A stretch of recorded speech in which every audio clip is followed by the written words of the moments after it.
Your brain is lying to you. It's tricking you, but it doesn't hate you. It loves you and it wants you to survive. Your brain hasn't updated in 100,000 years. It's still in survival mode. It's still looking for that line in the grass. It's trying to discern whether that red berry is going to kill you or give you nourishment. The problem is we're in a modern day world with modern day problems and a wealth of information that we're trying to figure out, but our ancient brains is still in survival mode.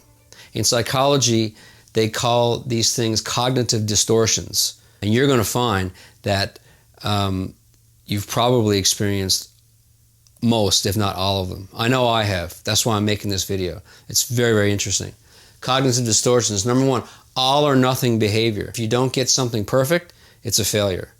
And that keeps you stuck a lot of times, because here's a good example. These videos that I've been making, I didn't make videos for years and years. I was just a lurker on YouTube. I wasn't doing anything because it had to be perfect. If it wasn't perfect, I wasn't going to do it. And guess what?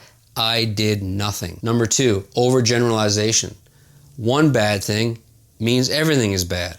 One bad thing happens to you during the day, or one little factor in your plan or whatever it is that the endeavor that you're working on goes wrong, and everything is shit, right? We've been there. Number three, mental filtering, negative focus, and ignoring the positive. How does this sound?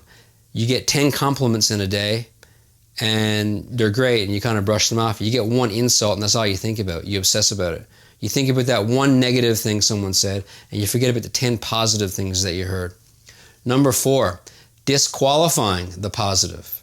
Well, nice doesn't count, or I accomplished this, but it's really not that great compared to these other people, these experts. Again, I always go back to a lifting analogy, right? So I go down and I deadlift 400 pounds. Yeah, but a 500-pound deadlift is when you're really a power lifter, right? I discount my accomplishments and I only look at the fact that I'm not in the elite of the elite. Number five, jumping to conclusions. Huge. Mind reading. Why did she say that? Why did he say that? He must be thinking this about me or that about me.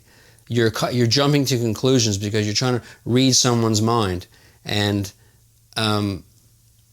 most times you're overthinking it, and it's not what's on the other person's mind at all. Number six, catastrophizing. Expect the worst every time. Guilty of that one too. Yeah, especially when I'm going into something new and I'm kind of hesitant about it and I'm not sure, what to expect. Of course, I always expect the worst. I've quoted Mark Twain many times over the years. It's a beautiful quote. He said something like, I've suffered many things in my life, most of which have never happened. Something like that. That's thinking the worst when it's never really going to happen. Number seven, emotional reasoning. That's big, especially online today, right? People are using their emotions in their arguments. I feel, therefore it must be true. Just because you feel a certain way about something doesn't mean it's actually true. Number eight, should statements. I should be better. I should know this. Who says you should be anything, right? That's just your mind telling you that you should be this or you should be that or you should be accomplishing at this level. Labeling. I'm a loser. I'm not strong enough to work out. I'm not smart enough to be a writer. I'm not qualified enough to get this job, right? You give yourself labels. And a lot of times it's a scapegoat, isn't it? You feel better about not trying. You feel better about not doing it because, well, that's just me, right? And that's my excuse. Giving yourself a label is giving yourself an excuse. And number 10, personalization. Blaming yourself for things that are out of your control. For this one, a really good technique is if you're worried about something, you're probably worried about a bunch of things, but if you're worried about things, you make a list in 2 columns. Things that are in my control and things that are out of my control. And if anything falls in the category of out of your control, you need to stop worrying about it.